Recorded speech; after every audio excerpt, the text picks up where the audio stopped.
Hi.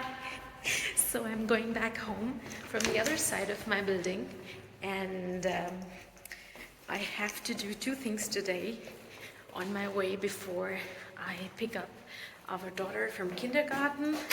So this side of my building looks like this. Wait, I will show you. There is this massive parkplatz. I don't know, parking building, or like, how is it called? I don't know. I just forgot the word. It was constructed like in less than a year, and now it's ready.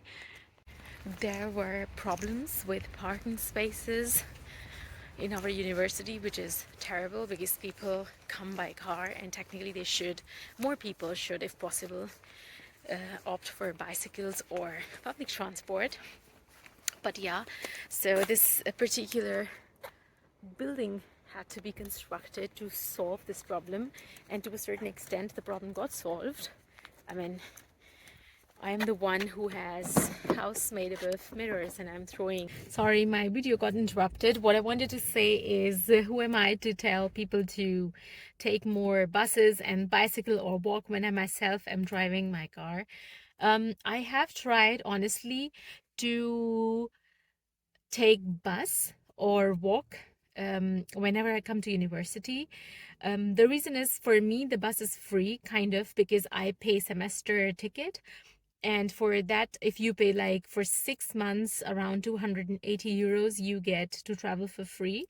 And that's why I can travel for free in the entire city. And there is a certain region around the city that I can travel for free in a bus and S-Bahn, that is regional trains, not high express intercity trains. High-speed intercity trains. So I have started taking bus, but there are days when it's raining or there is expected to be a thunderstorm, so I choose to then take my car. It's bad, I know. It's really bad.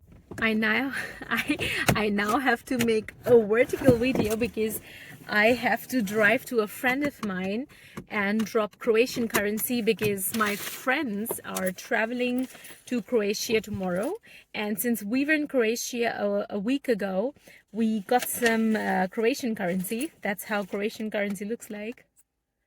This is 10 krona.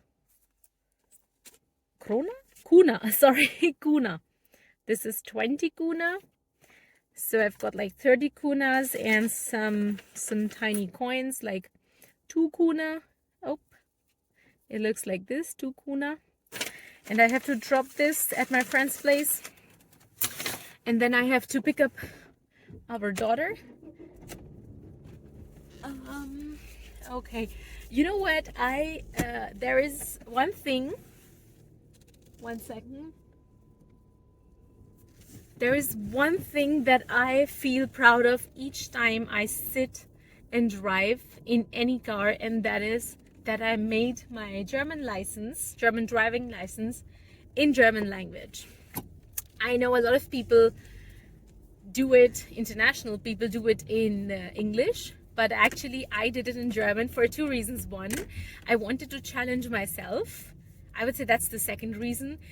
And the first reason is that I wanted to show off that I actually did German license in German, and I also passed. So it's really difficult. How do you call this, bureaucratic German is really difficult. I will tell you, you will really feel it once you have started to learn it. And if you can read it and understand it and pass an exam, you should be proud of yourself.